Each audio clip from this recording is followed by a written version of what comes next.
En fait, c'est même pour ça qu'il y a une dimension extérieure. C'est même pour ça qu'on laisse transparaître un peu les signaux à l'extérieur. C'est pour impliquer d'une manière plus ou moins importante, encore une fois en fonction de l'âge et du niveau de développement, mais c'est pour impliquer les personnes autour. Et donc, y a toujours plusieurs participants à une expérience émotionnelle.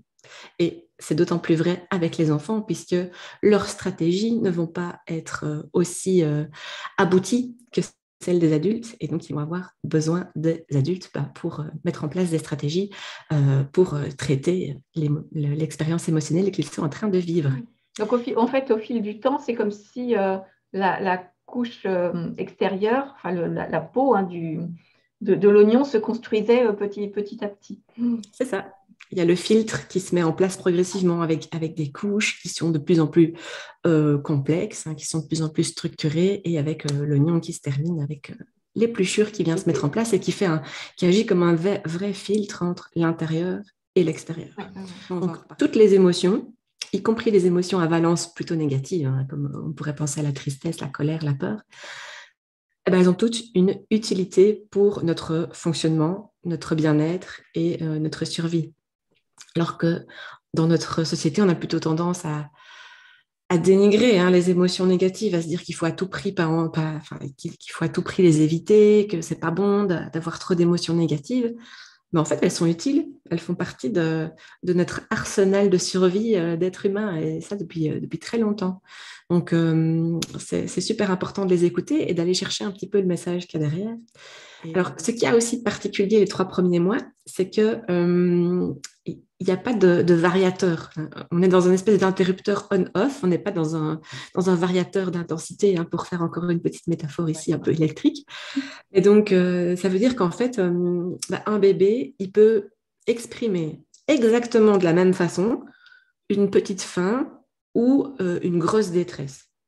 En fait, il y a pas encore de...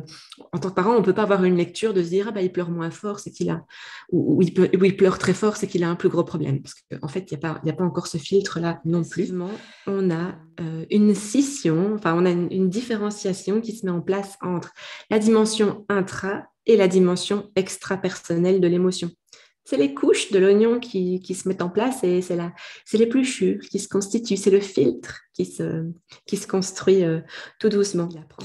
D'où l'importance en tant que parent de bien réagir et d'être attentif aux émotions de votre enfant, parce qu'il apprend de ça en fait. Hein. Il vous espionne comment vous réagissez, et alors il intègre ça à son fonctionnement par essai, par erreur. Tout ça, évidemment, c'est involontaire. Hein, c'est quelque chose qui tient de l'ordre des apprentissages, en fait, finalement.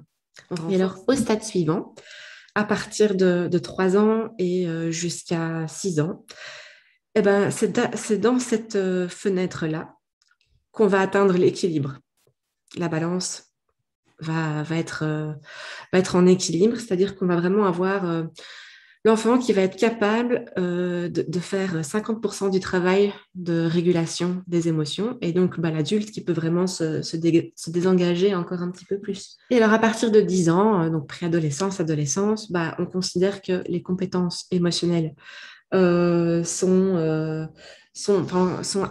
apprivoisées. On considère que les émotions voilà, que l'enfant est outillé pour gérer ses émotions telles que le ferait un adulte.